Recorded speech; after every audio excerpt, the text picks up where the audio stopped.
আরেকবার স্বাগত দেশ বাণিজ্যের আলাপে, সঙ্গে আছে রিয়াজ সাজান। আমরা আলোচনা করছিলাম একজন মুক্তিযুদ্ধ ব্যবসায়ীর সাথে, তার জীবনের গল্প, পাশাপাশি কেন বাংলাদেশ অর্থনীতিতে পিছিয়ে গেল সে গল্প আমাদের সাথে করছিলেন। আমাদের সাথে আছেন বারভিডার প্রেসিডেন্ট আব্দুল হক। জি, জনাব আব্দুল হক, আবার স্বাগত জানাচ্ছি। আপনি দেশের গল্প বলছিলেন, একটু আপনার গল্প শুনতে চাই। মানে আপনি আপনি কবে থেকে ব্যবসা শুরু করেছেন, কিভাবে গাড়ি ব্যবসার সাথে জড়িয়ে পড়লেন, তাছাড়া আপনি অন্য কোনো ব্যবসা করেছেন কিনা একটু শুনি। অনেক ধন্যবাদ আপনাকে। অ্যাকচুয়ালি গাড়ির ব্যবসা আসাটা আমার ছিল একটা এরকম যে আমি চাকরি করতাম, এটা জার্মান কোম্পানি, চট্টগ্রামে ওষুধ কোম্পানি ছিল। তো সেখানে স্বাধীনতার পর পর এখানে অনেক ওই যে শ্রমিক সংগঠন গড়ে উঠলো, তাদের সাথে তাদের যে শ্রমিক সংগঠনের যে নেতা, তার সাথে আমার একটা দ্বন্দ্ব হয়েছিল। দ্বন্দ্ব হতে আমাকে চাকরিচ্যুত করা হয়। তো যেহেতু আমি মুক্তিযুদ্ধ করেছি, তখন ওই চট্টগ্রামের যে মেয়র মহিউদ্দিন ছিলেন, তারা বললো যে হ্যাঁ, সে আমাদের সহকর্মী, তার চাকরি কেন গেল। তারা জোর করে ধরে আবার আমাদের চাকরি এতে ঢুকানোর চেষ্টা করলো। আমি গোধরে বসলাম যে না, আমি যদি রিক্সাও চালাতে হয় আমি চাকরি করব। কারণ এখানে এই শ্রমিক নেতারা যে দুর্নীতিতে জড়িত হয়েছে, আমি প্রচণ্ড প্রতিবাদী ছিলাম। একা প্রতিবাদ করতে কিছু হয় না, তারপরেও বয়স কম ছিল, সব কিছুতে প্রতিবাদ করতাম।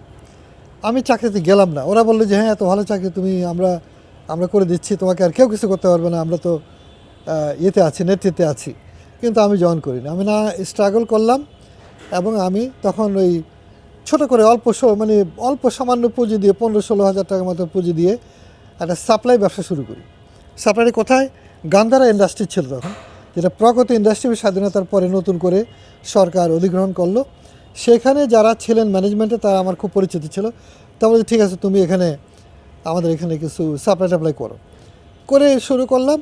তারা আমাকে মাঝে মধ্যে দুটা গাড়ি দিত। গাড়ি তখন খুব সংকট, বিশেষ করে ট্রাক, বাস ওরা অ্যাসেম্বলিং করত। এর মধ্যে আমাকে একবার একটা গাড়ি দিল, যে গাড়িটা আমি বিক্রি করলাম স্কয়ার ফার্মাসিউটিক্যালের শ্যামসন চৌধুরী সাহেবের কাছে। তখনকার দিনে আমার পুঁজি নাই, গাড়িটা আনতে গেলে আমি টাকা পাবো কোথায়। আমি ঢাকা এসে ওনার অফিসে গিয়ে বললাম যে আমার কাছে এরকম গাড়ি আছে, আপনি কিনবেন। তো তিনি কেন জানি আমার খুব পছন্দ করলেন, বলে যে গাড়ি তোমার কোথায়। আমি যে গাড়িটা চট্টগ্রামে প্রগতির এখানে আছে, তা আপনি যদি টাকা দেন আমি গাড়িটা নিয়ে দিতে পারি। তো বলে ঠিক আছে। তো তিনি আমাকে পেয়ারা করে দিলেন। আমার সাথে কিন্তু চেনা পরিচয় ছিলেন, উনি আমাকে ওনার বাসায় নিয়ে গেলেন, মোহাম্মদপুরের বাসায়। ওনার ছেলেদের সাথে পরিচয় করে দিলেন যে ছেলের কাছে গাড়ি আছে, আমি এটা কিনবো। আমি চট্টগ্রাম থেকে গাড়ি বিক্রি করে 50,000 টাকা তখনকার দিনে লাভ করেছিলাম। তো 50,000 টাকা is a lot of money তখন, তা আমি ওটা দিয়ে শুরু করলাম। এইভাবে গাড়িতে আমি আপনার তখন গাড়ি আমদানি করা যেত না। গাড়ি আমদানির শুরুটা হয়েছে আরও অনেক পরে। এটা আমি বলছি 75-76 সালের কথা। কিন্তু 77 সালের দিকে সরকার ইউজড গাড়ি আমদানির সুযোগ করলো। আমি তখন আর কি, সরকার যখন গাড়ি কিছু কেনা শুরু করে, আমি নামানোর সাথে জয়েন্টলি নতুন গাড়ি আমদানি করতাম। প্রথমে এই 2টা একটা করে 3টা 4টা করে আমদানি শুরু করি। তারপরে সরকার এই টেন্ডারের মাধ্যমে গাড়ি কেনে।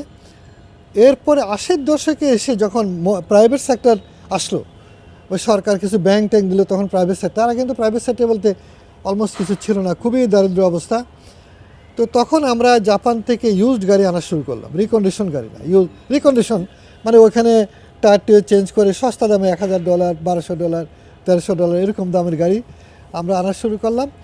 এবং সেইভাবে ওই যে শুরু করলাম, তারপরে এসে পরের দিকে সে অনুভব করলাম, এবং কাস্টমস এনবিআরের লোকেরাই বলল যে ট্যাক্স টুক্স নিয়ে অনেক সমস্যা আছে, এগুলো সমাধান করতে হলে আপনাদের একটা অ্যাসোসিয়েশন লাগবে।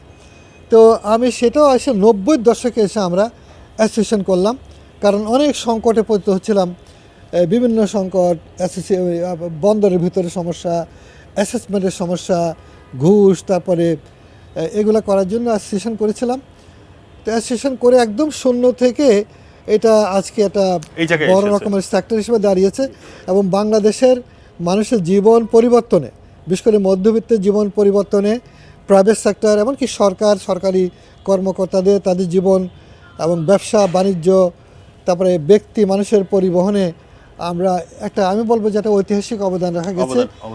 এবং এটা আমরা রাস্তাঘাটে গাড়ি ঘোড়া দেখলেই বুঝতে পারি যে মানুষ আসলে এটার সাথে আমি সম্পূর্ণভাবে জড়িত। বলতে পারেন যে আমার অনেক সব সরকারের সাথে আমি সম্পর্ক রেখেছি, শুধুমাত্র বেটার পলিসি জন্য। অনেক সময় যেমন বিএনপির সময় সাইফুর রহমান সাহেব বন্ধ করে দিয়েছিল, কিন্তু সেই সাইফুর রহমান সাহেবকে আমরা বুঝিয়ে তার কাছ থেকে আবার পলিসি আদায় করেছি, আবার ওপেন করেছে, এবং তিনি পরবর্তীতে আমাকে ভীষণ স্নেহ করতেন। আমি কৃতজ্ঞ তার কাছে, আমি প্রতিদিন তার জন্য দোয়া করি, কারণ তিনিও আমাদের অনেক ফেভার করেছেন এবং বুঝেছিলেন যে শুল্ক কর না কমালে মধ্যবিত্ত জীবনের মান ভালো হবে না। অনেক বেশি শুল্ক করছিল। তো আমি অনেক অফিসার সচিবরা যারা এই ব্যাপারে সাহায্য করেছে, অনেক কাস্টমসের কর্ম, তাদের কাছে অনেক ঋণী, যারা এই পলিসিগুলো সহায়ক করার জন্য, জনবান্ধব এবং ইউজার ফ্রেন্ডলি করার জন্য কাজ করেছেন, যার জন্য বাংলাদেশে এরকম একটা বৈপ্লবিক একটা জীবনমানের পরিবর্তন